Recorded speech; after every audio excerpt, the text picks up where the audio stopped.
Grace, greetings to you today. I'm so happy to have you here. Today we'll continue this series we started to understand the book of Revelation. Now, this book has, like I said before, is a book that has put a lot of people into confusion.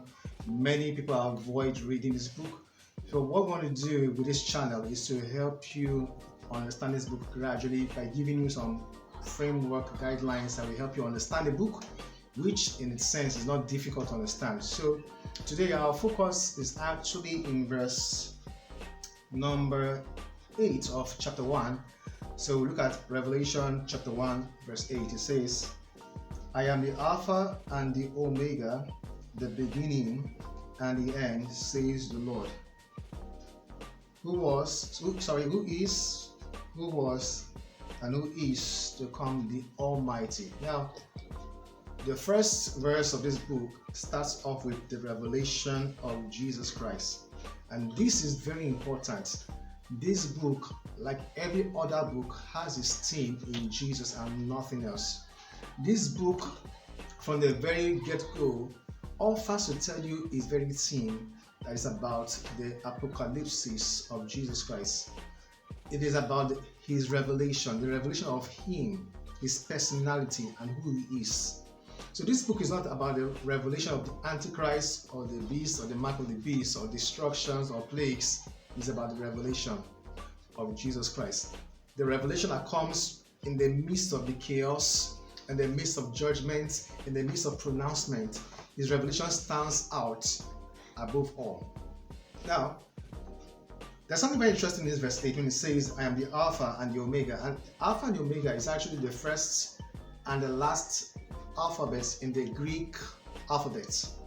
Now, of course, as you would know, John, being a Jew, would have written it in Hebrew, and what he would have written would look like this. I am the Aleph and the Tav, because the Aleph is the first letter in the Hebrew language, and the Tav is the last letter in the Hebrew language. The Aleph Tav put together is actually a word that happens to appear in the very first book of the Bible, Genesis chapter 1 and verse 1. There's a reason why Jesus reveals it himself to John as this. In Genesis 1, it says, in the beginning, God created the heaven and the earth. Now, that's what we see in the English Bible. In the Hebrew Bible, what you see is in the beginning, God, Aleph Tav, created the heavens and the earth. The Aleph Tav is always almost not translated. What you see in most cases is just in the beginning God created. Now John gets a revelation from Jesus Christ about that place that is untranslated. I am the Aleph Tav. So this is fundamental. So when John writes the book of John, he says, in the beginning was the Word, and the Word was with God, and the Word was God. So John is drawing us to see certain things here. In his book, the Gospel of John, you see that the Word is God and the Word created the universe.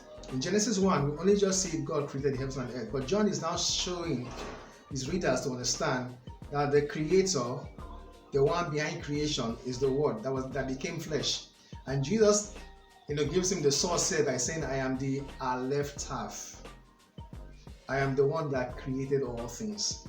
This is one of the revelations of Jesus Christ that starts off in chapter 1. And it's fundamental because,